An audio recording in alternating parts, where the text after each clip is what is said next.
شریعت کا رستہ دکھاتے چلو، دیے عصمتوں کے جلاتے چلو، شریعت کا رستہ دکھاتے چلو۔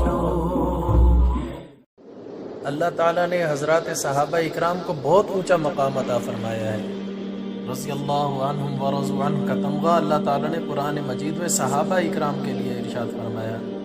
والسابقون الاولون من المہاجرین والانصار میں اللہ تعالیٰ نے فضیلت بیان فرمائی، اولئک هم الصادقون، اولئک هم الراشدون، اولئک هم المفلحون۔ یہ تمام القابات اللہ تعالیٰ نے صحابہ کو دیے ہیں۔ صحابہ اکرام سے محبت رکھنا اور ان کی راہ پر چلنا ہر مسلمان کے لیے لازمی ہے۔ علماء تو یہاں تک فرماتے ہیں کہ جس نے بھی صحابہ اکرام کے بارے میں زبان درازی کی یا کسی ایک صحابی پر بھی کسی نے طعنہ زنی کی تو اللہ تعالیٰ موت سے پہلے اس کے دل کو مردہ کر دیتے ہیں، اور دل کی موت گویا کہ ایمان سے محرومی کا ایک درجہ ہے، اور ایسے افراد حسن خاتمہ سے بھی محروم رہتے ہیں۔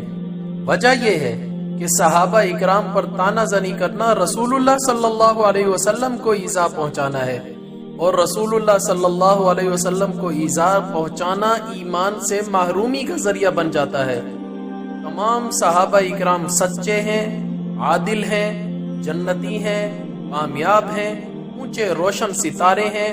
تمام دنیا کے سارے صدیقین، کتب، ابدال، مجاہدین، شہداء، اولیاء اللہ، علماء سب مل جائیں، ساری دنیا کے نیک لوگ مل جائیں، کسی ایک صحابی کے قدموں کی اس خاک کے برابر بھی نہیں ہو سکتے جو خاک ان کے قدموں پر نبی اکرم صلی اللہ علیہ وسلم کے ساتھ جہاد کرتے ہوئے لگی ہے، اور جو خاک ان کے قدموں پر اسلام قبول کرنے کے بعد کسی بھی عمل میں لگی ہے۔ ساری دنیا کے اولیاء اللہ مل جائیں، وہ اس خاک کے برابر بھی نہیں ہو سکتے۔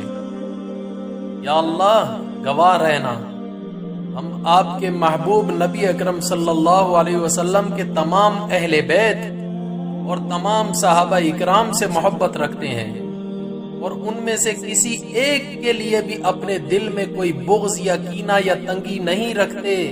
اہل بیت کے بارے میں بھی ہمارا یہی عقیدہ ہے، صحابہ اکرام کے بارے میں بھی ہمارا اہل سنت والجماعت کا یہی عقیدہ ہے۔